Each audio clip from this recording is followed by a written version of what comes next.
This is interesting. Rarely do you hear Trump talk about Melania for obvious reasons, but there's one thing the Trump family can unite around, and that's making money. And Melania is out with a book, and so Trump tried to sell the book and encourage people to buy it. There was a little whoopsie, though, while he was doing this, and I do want to talk about that. A lot of people took note of what I'm going to play for you, but I think there's a second part to Trump's remarks about Melania at this Uniondale, New York speech that I also want to address. But first, here's what people picked up on. Go out and get a book. She just wrote a book. I hope she said good things about it. I don't know. I didn't. So busy. She just wrote a book called Melania. Go out and buy it. It's great. And if she says bad things about me, I'll call you all up and I'll say, don't buy it. Get rid of it. No, but... Yeah, I get that couples come in all sorts of different shapes and sizes, to use a phrase. And people can be happy in different types of relationships. The ones that I think are top notch, but that's not how you speak about your wife's book. First, he goes, "She has a book. You should read it. Hopefully, she says good things about me." I don't know. I'm so busy. I didn't read. I'm not gonna read her book. It's trash. But you should get it, unless she says bad things about me. Which the fact that he would be worried about that, I know he's kidding. But there's a little bit of truth to it, is interesting.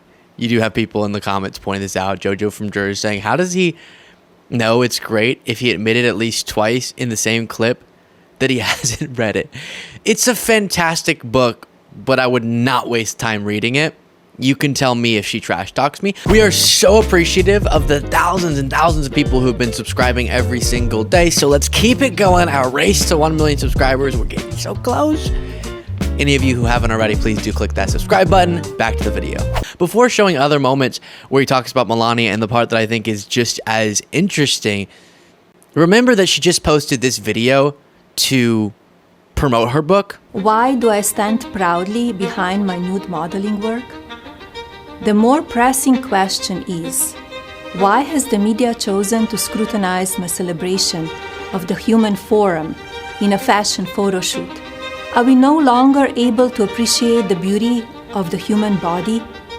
Throughout history, master artists have revered the human shape, evoking profound emotions and admiration. We should honor our bodies and embrace the timeless tradition of using art as a powerful means of self-expression.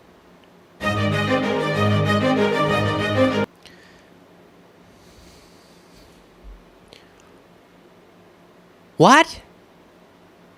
Who was saying that she shouldn't stand proudly for her modeling work and I guess nude modeling work as well? Who was saying that? I'm sure some people online have obsessed over that, but I haven't seen mainstream media. I think you just wanted to ask that question. I haven't seen this as a pressing issue. Why is it that everyone's saying I should be ashamed of my nude modeling work? I'll answer that question. Go buy my book. No one was asking that. Melania, are you doing clickbait? I know a thing or two about clickbait in this biz. I think that's what she's doing. Why is the media obsessing over this? I haven't heard of one story about this in at least recent years. Okay, well, she made it a topic of conversation now. Here's Trump saying this. But I'd say, baby, who could do it like me? Nobody can do it like me. How great am I? And she'd say, and she'd say, I'd say, how great was the speech? Not how good. How great was it? I call up my wife. I say, wife, how great am I? No wonder she doesn't like hanging out with him. This, to me, is him revealing why his wife doesn't like to hang around him. Because conversations go something like, hello, dear. Don't tell me how your day was. Tell me how great I am.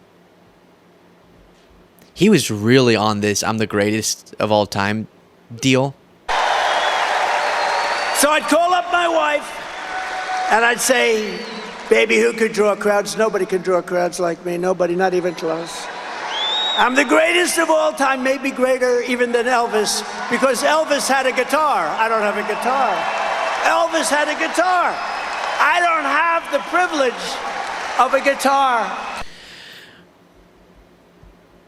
I think he clearly sees independent media criticism, because there's some things like how sweaty he gets and how slurry he gets and how rambly he gets that for a long time weren't covered that much in mainstream media, but he for a long time has reacted to those criticisms, saying people will say I'm sweating so much but it's so hot out here, or they say I'm rambling but really I'm a genius who connects dots in this really complicated way. And I think he's seen the independent media criticism of him and his relationship with Melania Trump, and the questions about why are they never mentioning each other? Why are they never around each other? This is weird.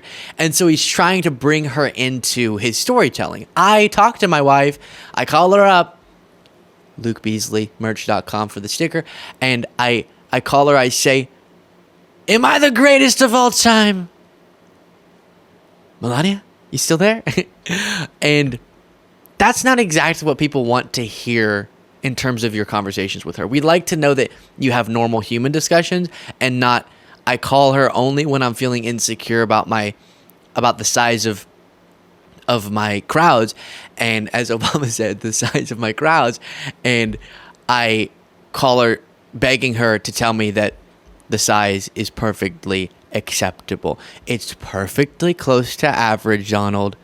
Don't stress about it, I guess is how it goes.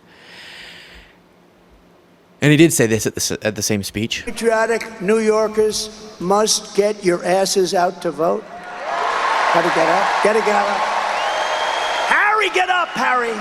Harry, get your fat ass out of the couch. You're gonna vote for Trump today, Harry.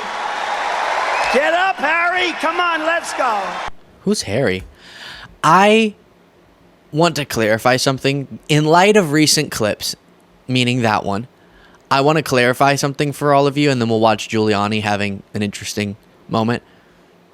When I say go get your family and friends to vote, don't scream at them, get your fat ass off the couch. That's not what I mean, all right? I mean explaining to them the stakes of the election thoughtfully and factually, not the way Trump just did. Giuliani, before Trump came on, said this. No more attacks! No more attacks! No more! Stop it! If there's anybody behind it, I'll find them. I did it to the mafia. I can do it to them. If you're behind it, I'm looking at you and I'm going to get you. I want those who wish harm on our political leaders, including Donald Trump, with all my feelings about him. For example, the assassination attempters and any threats that are being made, I want as much as anyone for them to be held accountable, for justice to prevail, and for Trump to be protected, and hopefully we defeat him at the ballot box. I don't think Giuliani's the guy. I don't think he's the one we should send, though, to go find the people who need to be held accountable. We've already found them. But if any future attempts are going on or anything like that, I don't think Giuliani's the guy. He is currently facing criminal prosecution. He is currently facing bankruptcy. He is currently mentally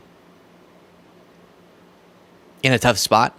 So I'd say let's send someone else to do that job. But thank you for your application, Rudy. Let me know what you thought. Click the join button below. Oh, it's good. If you don't have a join button, some people have been experiencing that. In the description, we put a link where hopefully that'll send you to the members only club. And we have a great time, and you can get merch at LukeBeasleyMerch.com. You saw the sticker, but also you can get Kamala Harris merch as we enter days or the last stretch, I should say, of days before the election.